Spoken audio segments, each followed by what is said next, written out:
This is an ABC News special report.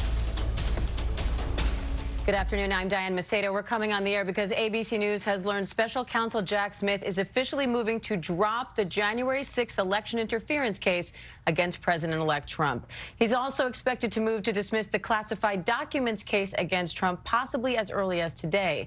Smith charged Trump last year with plotting to overturn the 2020 election and illegally storing classified documents at his Mar-a-Lago estate.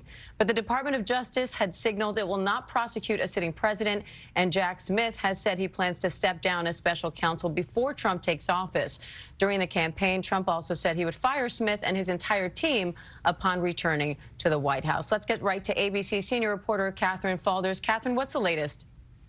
So we've been reporting, of course, that special counsel Jack Smith was looking at the mechanisms in which he could wind down these two federal cases, the January 6th one and the classified documents one. So today, what we're learning through a filing that has just come out and posted on the court's docket, Diane, is that Jack Smith is asking the judge in a motion to dismiss, to essentially dismiss the case, that they are going to throw out this case. It's important to point out that Trump was facing 4 counts total here of conspiracy and obstruction. Now, they re-indicted him. They issued a superseding indictment, if you will, back in August after the Supreme Court ruled that Trump was essentially protected of those acts that they found official. So this was the August indictment with 4 counts he was facing. But what's important here is the special counsel signaled through court filings that they were going to consult with DOJ, with the Office of Legal Counsel within DOJ, to figure out and assess how they could move forward with both of these cases, given that Trump won the election. Now, they say here that through that consultation, that they believed that after careful consideration, and I want to read this,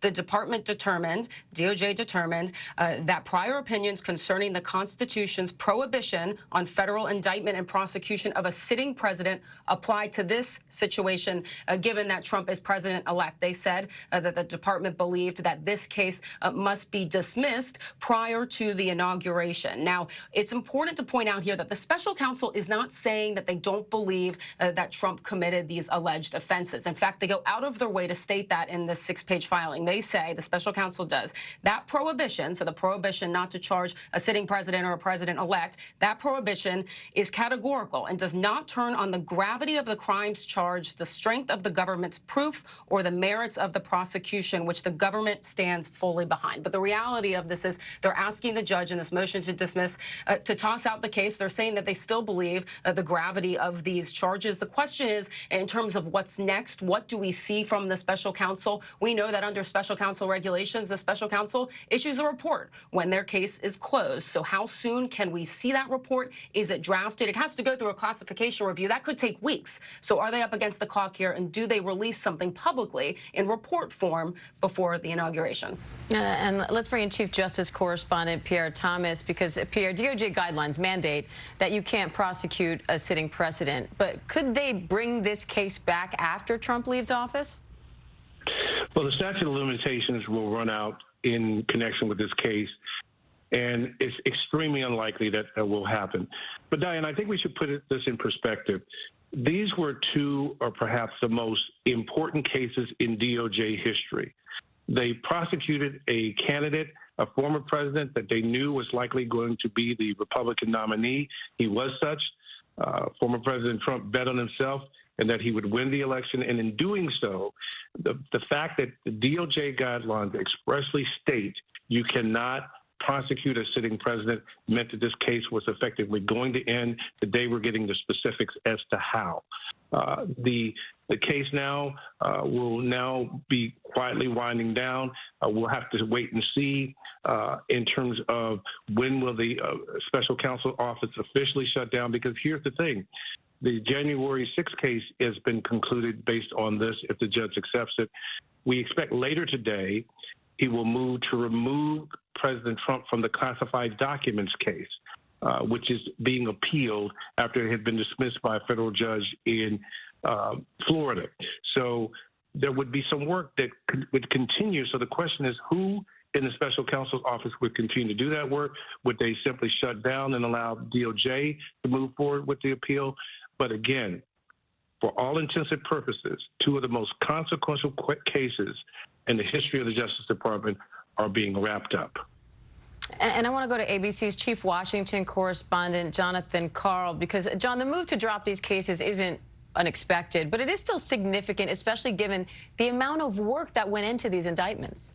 And the scope of this investigation, this is an investigation. Jack Smith was appointed special counsel almost exactly 2 years ago. And over the course of the January 6th investigation, he went to the Supreme Court to fight to get access to key witnesses, including the vice president, the former vice president of the United States, Mike Pence, who was interviewed for this case. So was Donald Trump's former chief of staff, Mark Meadows.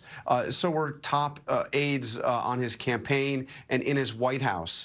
This is an investigation where some $35 million between this and the classified documents case were spent. And it's not even just the special counsel investigation. When you consider that this investigation was preceded by a lengthy investigation in Congress, the January 6th committee, which spent over a year on this and held more than 10 televised hearings, interviewed hundreds of witnesses under oath, including almost all of the president's closest political aides, both in the White House and at his campaign, and established a very thorough record making the case that Donald Trump attempted to use the presidency to overturn a duly certified presidential election, that he tried to undermine the core of American democracy. Now, this is all done. So you might say, Diane, that this case, the January 6th case, never got before a jury. And I'm sure there'll be questions that'll be asked about whether or not this case should have started earlier, so it didn't come up right up against a presidential election. But it never got before a jury. But you could argue that it got before something much larger than a typical jury. 150 million Americans who voted on November 5th and elected Donald Trump president of the United States. That has effectively ended all of this. He ultimately will not be held to account in the criminal court system for his actions to overturn the presidential election of 2020. And senior investigative correspondent Aaron Katersky, Trump was also facing a number of state and local level cases. So where do those stand now? Two of them, one down in Georgia, which has been tied up sort of indefinitely in the courts. It appears to be going nowhere fast. That case certainly would have been strengthened, Diane, had Trump been convicted of the federal case that is now going away. So the only trial conviction of the president-elect is the one here in New York. And his attorneys are trying to get that conviction for 34 felony counts of falsifying business records thrown out. They're arguing that a president-elect should be treated just like a sitting president and be able to enter office free of any criminal conviction. And there's a line in the opinion from Jack Smith where he says the constitutional interests of a president and his unfettered performance of his duties must take precedence over the immediate enforcement of the criminal law against a sitting president. I would bet that Trump's attorneys are going to use that to make their final arguments due next month to try and convince a judge here in New York to drop Trump's criminal conviction, even though the Manhattan District Attorney's Office is going to fight that and say they're willing to put it on hold and sentence Trump in 2029 after he leaves office. But it's well possible, Diane, that Trump will enter office with only one case hanging over his head, and that's a civil fraud judgment of about $500 million. Diane? And I want to bring in our chief legal analyst, Dan Abrams, because, Dan, Jack Smith has tried to distance himself from politics throughout these cases, saying he didn't want the political to impact the legal. So what do you make of these cases seemingly coming to an end in this way? Could it impact any other January 6 cases or any other co-defendants in any of these other cases? So this is Jack Smith making a practical assessment, right? We've now left the realm of legal, meaning, yes, there are these DOJ guidelines, et cetera, but he's for so long tried to distance himself, separate, put up a wall between the politics and the legal. And now you can't have that wall anymore, and this is the result.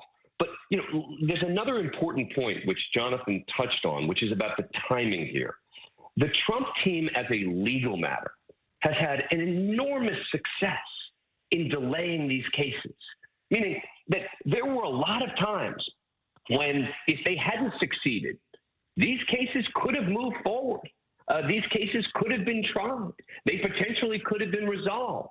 But the Trump team successfully delayed the cases to get to this point where here we are at the precipice of the inauguration. The second point on that is that at the outset, the DOJ didn't bring the charges right in 2021. It seemed there was reluctance on the part of the Attorney General to bring any criminal prosecution of Donald Trump until the documents case happened, until that point when he appointed Jack Smith, and Jack Smith effectively started making the decisions. So there are two significant timing issues to think about there, the successes of Trump's delays and the questions that will be asked about the DOJ about when they started these cases at the beginning. And Catherine, I see the Trump team's already reacting here, calling this a major victory for the rule of law. They are in a statement from Trump's spokesperson, the incoming White House communications director, Stephen Chung, says the American people reelected President Trump with an overwhelming mandate.